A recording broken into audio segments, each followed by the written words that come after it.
Gracias a todos por la asistencia, a Reviva nuevamente por la invitación, a las excelentes presentaciones de Claudia, Elsa y César. Y vamos a hablar un poco del impacto de la COVID-19 en la población de pacientes viviendo con el VIH. Y aquí les muestro cómo la población de personas que viven con el VIH se encuentra priorizada en el Plan Nacional de Vacunación. Pues aquí están mis créditos, no tengo conflicto de interés, la presentación fue elaborada por mí y bueno, espero que todas las podamos disfrutar. Lo primero que vamos a hablar es de la vacunación para la COVID-19. Y este momento es clave que todos nosotros como talento humano en la salud tengamos estos argumentos científicos para poder contrarrestar toda la gran cantidad de información errónea, información falsa, de miedos y de temores que tiene toda nuestra población con respecto a la vacunación. Entonces, es clave que nosotros tengamos suficientes argumentos científicos que nos permitan poder llegar cada vez a un mayor número de personas y que a su vez estas personas se puedan vacunar. Entonces, en el día de hoy vamos a hablar de las generalidades de las vacunas contra el COVID, en la población que vive contra el VIH. Vamos a hacer un poco de analogías de las vacunaciones, por ejemplo, de influenza en la población de personas viviendo con el virus del VIH, por qué tenemos que vacunar y también recomendar a nuestros pacientes con infección por VIH la vacunación contra la COVID-19. Hablaremos de los estudios de las vacunas que hay de la COVID-19 en la población de personas viviendo con el virus, de la experiencia, datos, de la vida real de la vacunación en personas, vamos a hablar de la tercera dosis y por supuesto del impacto de la COVID-19 en la infección con VIH. Y la primera pregunta que tenemos que resolver es cuándo vamos a vacunar a nuestros pacientes con VIH. Y la pregunta, a pesar que suena sencilla, fíjense ustedes cómo para poder que una vacuna sea lo suficientemente inmunogénica, es decir, con esa capacidad de generar anticuerpos. Y voy a hablar de anticuerpos por ser mezquino con el sistema inmunológico, pero sabemos que el sistema inmunológico es bastante complejo y que no solamente son los anticuerpos, sino también todas las células que se activan y que van en pro de defendernos para que se puedan evitar cualquiera de estas infecciones que son inmunoprevenibles. Entonces, para que una persona con VIH genere buenos anticuerpos, una suficiente respuesta protectora, es necesario que esté inmunológicamente lo mejor posible. Y esto se refiere a tener un nivel de CD4 ojalá mayor de 200. Pero ¿qué pasa? Que el paciente cuando tiene menos de 200 CD4, sabemos que el listado de infecciones oportunistas comienza a incrementar y tal vez en una población que es menos de 200 CD4 es donde van a tener un mayor beneficio potencial vacunar al paciente. So pena que vamos a tener también una pobre inmunogenicidad o una disminución en la inmunogenicidad. ¿Qué es lo ideal? Lo ideal es vacunar a las personas cuando tengan más de 200 CD4, ojalá que estén indetectables. Pero algo que ha sido muy constante en los estudios de vacunación, y en este caso del neumococo, es que los pacientes deben tener tratamiento antirretroviral, ojalá por 3 meses, con un recuento de CD4 medidos en términos de porcentaje mayor al 15%, y cuando la carga viral esté menor a 1000 copias. Y fíjense ustedes cómo, cuando hablamos de influenza estacional, fíjense ustedes cómo la proporción de personas que se vacunan con el virus del VIH tienen un menor desarrollo de anticuerpos protectores contra la influenza con respecto a la población no VIH. Fíjense ustedes aquí el 80% versus el 56%. Y aquí quiero llamar la atención en esta diapositiva algo que me parece fundamental y que aprovecho de una vez para explicarles. Cuando se desarrollan las vacunas de la influenza y se aprueban por la Organización Mundial de la Salud, ya está estandarizado que esa vacuna de la influenza de este año 2021, ¿verdad?, debe tener una capacidad de generar títulos de anticuerpos contra la hemaglutinina del virus de la influenza mayor en 40.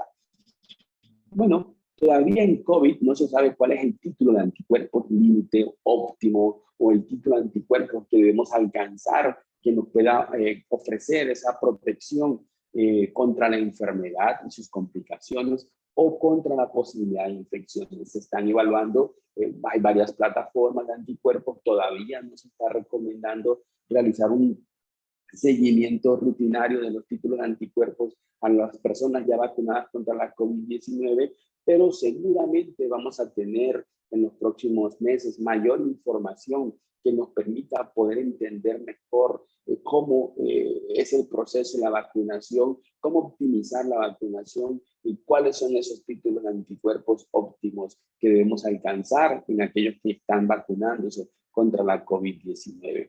Bueno, entonces, fíjense ustedes que, otra vez volviendo al ejemplo de la influenza, cómo el título de anticuerpos es menor en la población que se encuentra con el diagnóstico del VIH. Y aquellos que tienen más de 35 años, ¿verdad? El título de anticuerpos también es menor en forma comparativa con aquellos pacientes VIH positivos que tienen menos de 35 años. Y eso habla de la respuesta inmunogénica en relación a la edad. O dicho en otros términos, comenzamos a ver los fenómenos de inmunosenescencia, las comorbilidades que van siendo sumatorias en pacientes con VIH que pueden alterar la respuesta adecuada a la vacunación. Y por otra parte, la duración de estos anticuerpos contra la influenza también es menor en la población de personas con VIH versus aquellos que no tienen el virus. Así que en términos generales, las personas con VIH sin síntomas y con más de 500 células CD4 son suficientemente inmunocompetentes para poder recibir cualquier vacuna necesaria e indicada. Aquellos con entre 200 y 500 CD4 deben considerarse con algún grado de inmunosupresión y no deben recibir vacunas vivas atenuadas, en especial si tienen síntomas agregados. Y aquellos con menos de 200 CD4 tendremos que decir que las vacunas vivas atenuadas se encuentran relativamente contraindicadas. Pero la situación en COVID-19 es un poco diferente. Estamos hablando de un virus con una capacidad de transmisión muy alta. Con la variante alfa sabíamos que teníamos este famoso índice de transmisión que por cada persona infectada generaba 2 a 3 nuevos contactos positivos infectados. Y con la variante Delta, esto puede incrementarse entre 8 a 10 personas van a ser positivas luego de tener un contacto con alguien que se encuentre con la variante Delta. Entonces, el COVID-19, posiblemente si lo miramos, no va a permitir esto que esperemos que el paciente tenga tratamiento antirretroviral, que tenga más de 3 meses en terapia, que ojalá esté indetectable. Afortunadamente, muchos de los pacientes que conocemos y que están en nuestros programas de atención integral reúnen estas características. Pero aquella población que está más inmunosuprimida, tenemos que contemplar cuál es el riesgo de infectarse por un virus altamente contagioso como la COVID-19 y la variante Delta que se encuentra circulando en nuestro país y versus el beneficio potencial de la vacuna. Así que vamos a hablar un poco del COVID-19 y el VIH y vamos a revisar si en realidad es un factor de riesgo el VIH para complicaciones asociadas al COVID-19. Hay varios estudios, por razones de tiempo me voy a dedicar solamente a 2 que son los que me generan un mayor impacto. Este es un estudio que se realizó en Inglaterra. Fíjense ustedes que ellos comparan 27.480 personas con VIH versus 17 millones de personas que no tienen el virus, ¿no? Y comenzamos a ver estos estudios que son epidemiológicos de campo en la vida real y vemos algunas diferencias entre las poblaciones de personas con VIH versus la población no VIH. Fíjense ustedes cómo la población con VIH tiene un mayor estatus de fumador, por ejemplo, son mayor predominante de raza negra, tienen un estrato social o ingresos económicos más bajos que la población no VIH, no hay diferencia en cuanto a las comorbilidades. Entonces, comenzamos a ver que hay algunas variables sociodemográficas que tienen una mayor proporción en la población de personas con VIH. Y esto, lo que vamos a ver y seguramente cada uno de ustedes con su grupo de trabajo está pensando cómo es la población que estoy atendiendo integralmente en mi centro, y estoy tratando de hacer un mapeo de cómo es mi población y poder mirar cuál es el riesgo que tiene la población y si esto tiene algún impacto en la adherencia al tratamiento antirretroviral, en el cumplimiento al tratamiento antirretroviral, por supuesto en estigma, en la educación y por supuesto en la posibilidad de que estas personas tengan un mayor desconocimiento de la COVID-19 y por supuesto un mayor desconocimiento o tal vez un rechazo a la vacunación. Eso lo vamos a seguir decantando en la presentación. Ahora bien, noten ustedes cómo la población de VIH versus los no VIH, pues no hay mayores diferencias si son asmáticos, si son diabéticos, si el cáncer, que habla el doctor César, si tienen malignidad hematológica, si tienen alteraciones en la función renal. Es decir, son poblaciones que son comparables. Pero cuando observan qué pasó con esos 27,000 pacientes con VIH versus los 17 millones que no tenían VIH, definitivamente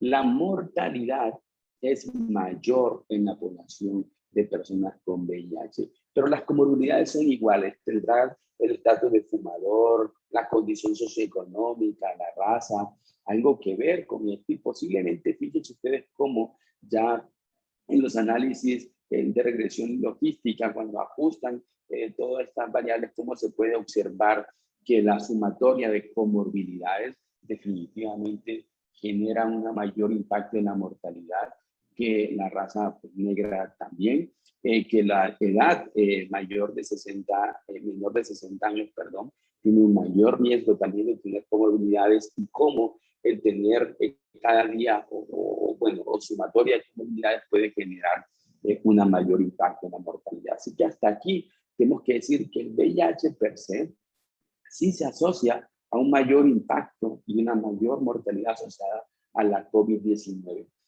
Algunos factores biológicos plausibles no los podrían explicar. Otros factores sociodemográficos también podrían tener alguna relación con este incremento en la mortalidad. Pero bueno, como todo en la COVID-19, salen también cosas en contra de esta posible asociación. Este es el estudio TINEX que se realizó en los Estados Unidos. Aquí ellos comparan poblaciones de VIH contra poblaciones no VIH, y a la larga lo que dice este estudio también grande que se realizó en 297,194 casos de infección por COVID-19 es que la infección por VIH en realidad no se asocia con mayor mortalidad, pero sí se asocia con una mayor posibilidad de hospitalización. Algo interesante en este trabajo y que es un motivo de controversia son los hallazgos de que la mortalidad sí está asociada con la mayor edad, con que tenga un menor frecuente CD4 por debajo de 200 y con que las personas estén utilizando un tratamiento antirretroviral con inhibidor de integrasa. Este estudio se realizó en Estados Unidos, donde la mayoría de las personas se encuentran con tratamiento con inhibidor de integrasa. Y algo también que me pareció súper interesante para contarles en este estudio es que la población con VIH, cuando una vez se infecta con COVID, los marcadores inflamatorios como proteína C reactiva, interleuquina 6, ferritina, no son confiables. Eso es lo que demuestra. Así que, conclusión, VIH, y especialmente enfermedad avanzada, estadios de SIDA, con menos de 200 CD4, sin tratamiento antirretroviral, con sumatoria de comorbilidades a mayor edad, se va a asociar a mortalidad, a infecciones por SARS-CoV-2. Y por supuesto, el factor social demográfico tiene una gran relación con la aparición de estos fenómenos de infección, contagio, muerte asociada a la COVID-19. Y esto ha sido consistente en todos los países. De hecho, el Ministerio de Salud, en sus estadísticas y información grande que manejan con respecto a la infección por COVID-19, se ha observado cómo los estratos socioeconómicos más bajos tienen un mayor impacto y un mayor efecto devastador de la infección por la COVID-19. Entonces, en vista de todos estos análisis, que han venido saliendo del Ministerio de Salud en Colombia, previo a todo esto, cuando comenzó la priorización de la vacunación, dijo, bueno, tenemos que vacunarlos aproximadamente 102,000 personas con VIH que están registradas en Colombia. Entonces vamos a ver con qué los vamos a vacunar, qué tenemos de datos de vacunación de la COVID-19 en pacientes con VIH. Primero, para contarles, es que los estudios clínicos del estudio de AstraZeneca publicaron en el Lancet, donde habían poblaciones de Brasil, Sudáfrica, en este brazo que ellos evaluaron y que publicaron. Aquí la mayoría, aquí habían personas mayores de 30 años, en un 9% aproximadamente. Muchos de los voluntarios que participaron eran trabajadores en la salud. Había casi un 30% que tenía alguna comorbilidad, ya enfermedad cardiovascular, diabetes, enfermedad respiratoria, pero en ningún momento mencionaron que infección por VIH. De hecho, era como criterio de exclusión. Este es el estudio de Pfizer, publicado en el New England Journal of Medicine el 30 de diciembre. Y aquí en los anexos, fíjense ustedes cómo de lo publicado, estos casi 30,000 voluntarios, infecciones con VIH confirmados, solamente había un caso recibiendo placebo en el grupo entre los 18 y 65 años. Así que, en resumen, el estudio de vacunas en personas con VIH Pfizer, en el estudio inicial fueron 196 personas con VIH, los cuales no fueron incluidos en el análisis.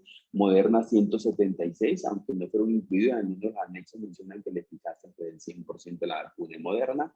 AstraZeneca trabajó con 160 voluntarios VIH positivos en sus vacunas.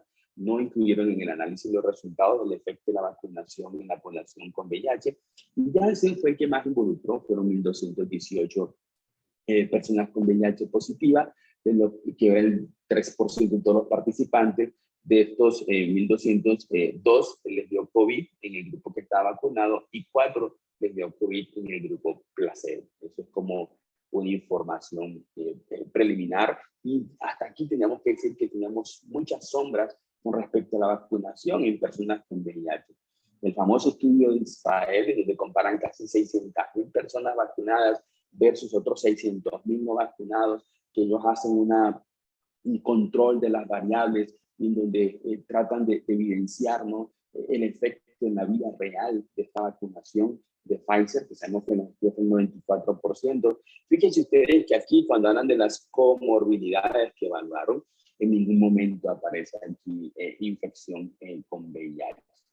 Sí hablan que el 3% de las personas que evaluaron tanto en los controles no vacunados como en los vacunados tenían algún tipo de inmunosupresión, pero en los anexos no mencionan si esta inmunosupresión es asociada a enfermedad inmunorreumatológica o pacientes con VIH. Pero total, en resumen, lo que muestra este trabajo de 600,000 personas vacunadas en Israel es que la vacuna es efectiva y que exactamente en la vida real se reproduce lo que el estudio dijo, 94% de efectividad en pacientes, en personas que son vacunadas para prevenir infecciones. Pero cuando vamos al detalle del estudio, fíjense ustedes cómo en la medida en que la persona tenga comorbilidades, la eficacia de la vacuna comienza a disminuir. Este es un fenómeno que se ha visto varias veces en forma repetida. Así que las vacunas, hoy por hoy tenemos que decir que no hay ninguna contraindicación para vacunar a las personas, que las vacunas son seguras y efectivas, y que incluyendo a la población de personas con VIH, las vacunas siguen demostrando el efecto. Y fíjense ustedes que este estudio de la vacuna AstraZeneca, sí se hizo en personas con VIH, mostró cómo aquellos pacientes con VIH tenían unos buenos títulos de anticuerpos versus la población de personas no VIH, tanto anticuerpos contra la proteína Spike como el receptor del dominio de la unión. Pues la clave de este estudio es que se realizó en pacientes que tenían más de 604 como mediana y que tenían tratamiento antirretroviral la mayoría de los pacientes, pero eso evidencia por lo menos que la población que está bajo tratamiento es útil la terapia con vacunas contra la COVID-19. De igual forma, este es un caso de alguien que se vacunó con vacuna de Pfizer contra la COVID-19 y, bueno, a los días se le realizó un diagnóstico de infección por VIH, tenía 40 CD4 Y fíjense ustedes cómo esta persona que se vacunó y que tiene un recién diagnóstico de VIH en un estadio avanzado, la capacidad de producir respuesta a la vacuna definitivamente fue menor después de la primera, después de la segunda dosis de la vacuna de Pfizer. Entonces, fíjense ustedes cómo el tener un bajo nivel de CD4 evidentemente tiene un impacto en la protección que puede ofrecer la vacuna. Entonces, ya sabemos que vacunas sí, ya sabemos que lo ideal cuando tengan más de 200 CD4. Sin embargo, no podemos perder la oportunidad de que la persona se vacune contra la COVID-19, que se infecte y se muere cuando tenga menos de 200 CD4. ¿Cuál vacuna entonces aplicamos a las personas con VIH? Nos preguntarán. Y lo primero, no hay datos que comparen la vacunación, las diferentes vacunas en personas viviendo con el virus para decir cuál es la mejor. Posiblemente la mejor es la que tenga mayor inmunogenicidad, que tenga una capacidad de ofrecernos protección contra las variantes virales que están circulando, independiente del valor de CD4, aunque esto biológicamente es muy difícil, tenga un mayor efecto y evidentemente que se pueda dar sin iniciar la terapia antirretroviral. Yo diría hoy por hoy que en el contexto actual la mejor vacuna contra la COVID-19 es la primera que tenga el paciente disponible y son necesarios los estudios de inmunogenicidad, durabilidad de la respuesta inmune, refuerzos de vacunas, de combinación de vacunas. Hasta los datos que hay hoy por hoy que han sido publicados por el CDC de Atlanta, la vacuna que ofrece en la vida real mayor inmunogenicidad y una durabilidad mayor, por el momento es la vacuna de Moderna. Entonces, en vista que los pacientes están predispuestos, que hay una cantidad de enfermedades que generan inmunosupresión, que pueden alterar el efecto o la efectividad de las vacunas. Muchos países, Francia, Chile, Colombia, Estados Unidos, Uruguay, Bahrein, Rusia, Emiratos Árabes, República Dominicana, cada vez se van sumando en la lista, están proponiendo, y ya está estipulado en Colombia, por ejemplo, una tercera dosis. Y entre la tercera dosis está evidente para las personas inmunocomprometidas. Y fíjense acá que en inmunocompromiso el CDC habla de infección por VIH no tratada o que se encuentra en un estadio avanzado. En Colombia esto se sacó, se retiró la tercera dosis en las pacientes que tengan trasplantes, leucemia, mieloma, tratamiento con rituximab, inmunodeficiencias primarias, pero aquí no está en Colombia la infección por VIH para administrar una tercera dosis. Y esto es algo que tenemos que seguir proponiéndole al gobierno, evaluar la efectividad de la vacuna en la población con VIH. Posiblemente, si tú me a tu paciente con menos de 200 CD4 en este momento, y a partir del 1 de octubre está aprobada esta tercera dosis en Colombia a la población inmunocomprometida, tú podrías postular a tu paciente para que le den esta tercera dosis. Es una nota muy clara en la historia clínica de por qué piensas que no hay una respuesta al tratamiento o quieres optimizar, la vacunación en el paciente para que sea evaluado por el comité local de vacunas de tu ciudad, de tu municipio, y que pueda acceder a este gran beneficio que tiene la vacunación de la COVID-19 en nuestra población inmunosuprimida de pacientes con VIH. Pero ¿qué otros impactos tiene el COVID-19 en VIH? Pues, datos de la cuenta alto costo. En el año 2020 hubo un incremento en el reporte de los casos con respecto al año 2019. Es decir, se sigue incrementando los casos, o por lo menos el reporte en Colombia. Y este impacto de la COVID-19 en la atención integral ha sido enorme. Hay interrupciones del tratamiento, las citas médicas ya sabemos que estuvimos en cuarentena, había restricciones en la movilidad. Nos tocó a la fuerza hacer telemedicina, pero nuestros pacientes no tienen acceso a la tecnología, no tienen plan de datos, el internet en nuestro país es muy difícil, ¿verdad? Por no decir un término más peyorativo, es muy costosa además la tecnología en Colombia. Y entonces el paciente podría sentirse un poco desamparado. Y yo sé que todos nosotros hicimos un gran esfuerzo por mantenerle el tratamiento a los pacientes, pero en ocasiones no se podía.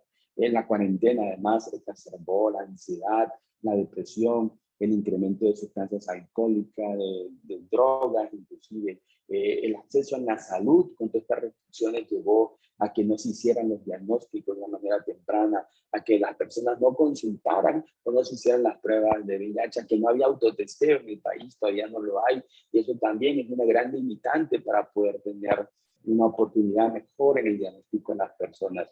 Y evidentemente, el grupo de personas con VIH que vimos en Inglaterra también tiene unas características sociales y una dinámica muy parecida en nuestro país. Estratos socioeconómicos bajos, bajo nivel educativo, pocas oportunidades, estigmatización, y todo esto lleva a que sean presa fácil de estos fenómenos desafortunados, de falsas informaciones con respecto a la COVID, a la vacunación. Es un grupo que puede tener un grado alto de resistencia a la vacunación. Y miren ustedes cómo en este, ¿cómo le llamaríamos a esto? En este sociograma de la COVID-19 y el VIH, cómo se conjugan una serie de factores psicosociales y estructurales, ¿no? Como hay esta falta de acceso a la salud, falta de acceso a la información, a la tecnología, la falta de soporte social, el aislamiento social, la violencia, el abuso de drogas, la misoginia, el racismo, el estrés por hacer parte de la minoría, por no sentirse en la población incluyente. Y todo esto lleva a un incremento en las enfermedades mentales, en el abuso de sustancias, en la malnutrición, en las infecciones, enfermedades de transmisión sexual, en otras enfermedades no comunicables, por ejemplo, como la depresión y evidentemente el incremento en el número de personas con VIH y también de la COVID-19, que ya vimos que tienen una asociación maligna. Así que como conclusión, la COVID-19 tiene varias interacciones con el VIH. No solamente son las biológicas, con la pérdida del control inmunobiológico, por las dificultades en el diagnóstico, en el tratamiento de la infección por VIH. Otros factores como comorbilidad y bajo recuento de CD4 pueden asociarse a mayor mortalidad, menos inmunogenicidad a las vacunas con bajo número de CD4, factor psicológico clave, también impactado en personas con VIH, porque la cuarentena incrementa la ansiedad y depresión, y evidentemente desde el punto de vista social es una población que cada día se siente más vulnerable. Y por último, las vacunas contra SARS-CoV-2 están indicadas en personas con VIH. La inmunogenicidad va a depender del CD4, el tratamiento antirretroviral, y en población inmunosuprimida, incluyendo aquellos con VIH avanzado con número de CD4 de 200, se recomienda una tercera dosis de la vacuna contra el SARS-CoV-2. Y bueno, a todos mil gracias, mi saludo es solidaridad, esperamos volvernos a ver, volvernos a abrazar, y bueno, estaré pendiente a todas las preguntas. Mil gracias. Doctor Oñate, muchas gracias y esperamos que así sea prontamente. Una inquietud, doctor. Eh, Nuestros pacientes están preocupados realmente por el retraso en la aplicación de la segunda dosis y pues ahora se plantea una tercera. ¿Qué podemos decirle cuando nos preguntan qué va a pasar con ese retraso en esa segunda dosis? Gracias, Héctor. Esta es una pregunta súper interesante. Nosotros con el tiempo estamos aprendiendo cada día del diagnóstico y el tratamiento de las infecciones y de las enfermedades. La doctora Elsa, el doctor César y la doctora Claudia mostraron muy bien la actualización en cada uno de los temas que ellos abordaron. Y estas presentaciones magistrales que ellos hicieron reflejan el conocimiento aprendido. Nosotros en COVID-19 también tenemos que ser muy sensatos y muy honestos, y es que cada día estamos aprendiendo de los datos, de la información. También tenemos que aprender como talento humano en salud a mejorar nuestra comunicación con la comunidad, a mejorar esa influencia que tenemos en la comunidad y a limitar y ojalá eliminar todas estas falsas noticias. Con esto, ¿qué les quiero decir? Que cuando se hicieron los ensayos de la vacuna de Pfizer, de Moderna, de Janssen, etcétera, se planearon estos diseños de los estudios de investigación en Pfizer para dar a 21 días, en Moderna a 28 días. Pero la experiencia en el campo real, en el día a día, de muchas vacunas, incluyendo el COVID-19, ha demostrado que entre más tiempo ocurra entre el intervalo entre la primera y segunda dosis, vamos a tener una mayor respuesta inmune, una mejor respuesta inmunológica y un mayor reclutamiento de las células inmunológicas. Entonces, a las personas hay que decirles que, miren, los estudios clínicos, los ensayos clínicos mostraron eso, pero la experiencia en la vida real ha mostrado que extender la segunda dosis hasta 84 días puede ser bueno, inclusive mejor que la estrategia original que planteó el estudio clínico. Y tanto para los vacunados como los no vacunados, decirles a todos que hay que seguirse cuidando, hay que continuar con la medida de bioseguridad, evitar las aglomeraciones y utilizar las mascarillas. ¿Cuándo ponemos la tercera dosis? El gobierno dijo que la tercera dosis se debe colocar 6 meses después de la segunda dosis, aquellos que ya fueron vacunados.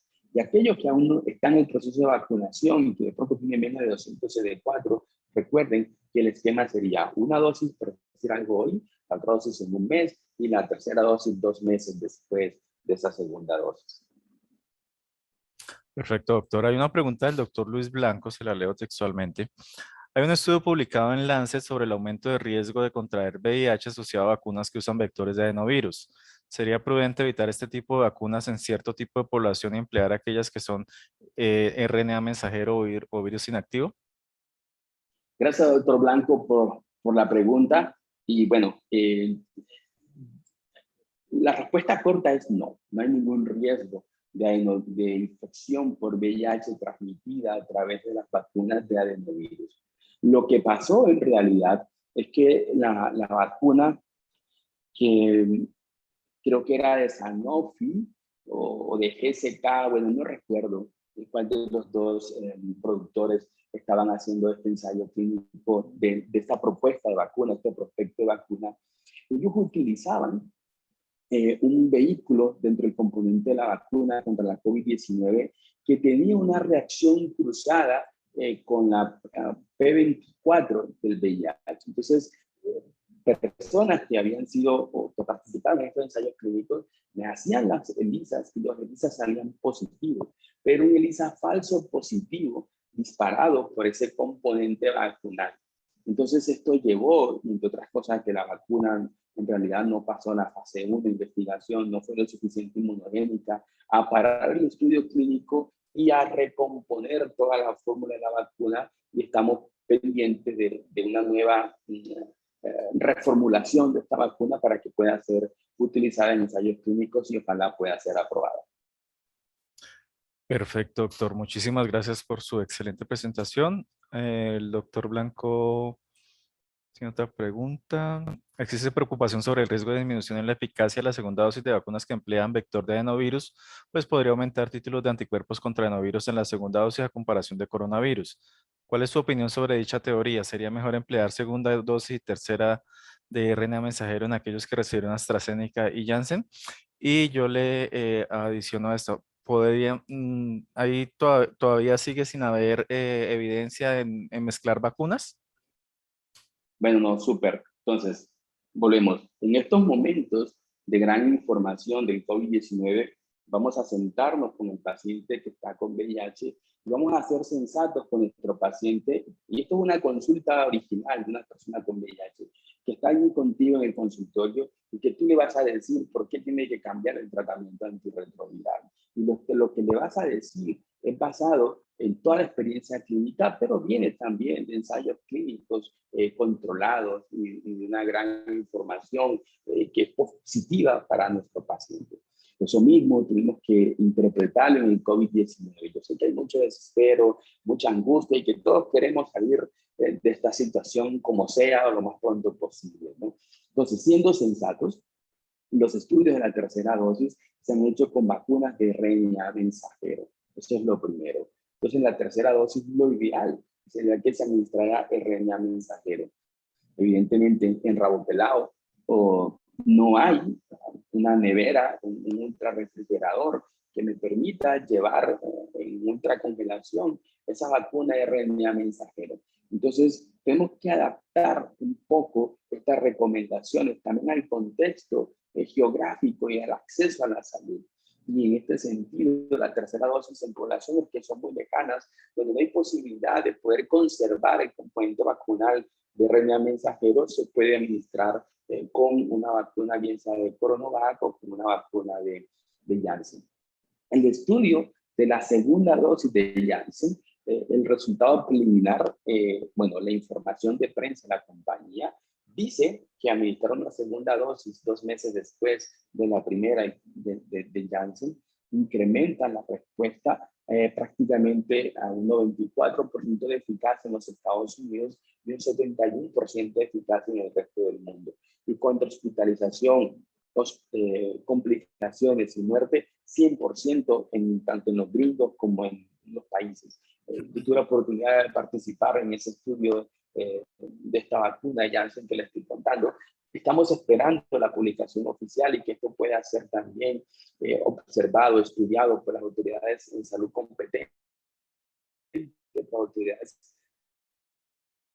regulatorias para que pueda ser. Combinar vacunas, primero adenovirus y luego la vacuna de RNA mensajero de Pfizer, lo que hemos observado es que todos los estudios son muy coherentes. Es decir, los eventos adversos son mínimos a moderados, no se observan eventos adversos severos que eleven el riesgo de la vida de las personas. Uno. Dos, que la respuesta inmunológica es mejor, mayor título de anticuerpos contra la proteína S, contra el receptor de la unión, y esto va a generar posiblemente una respuesta más robusta.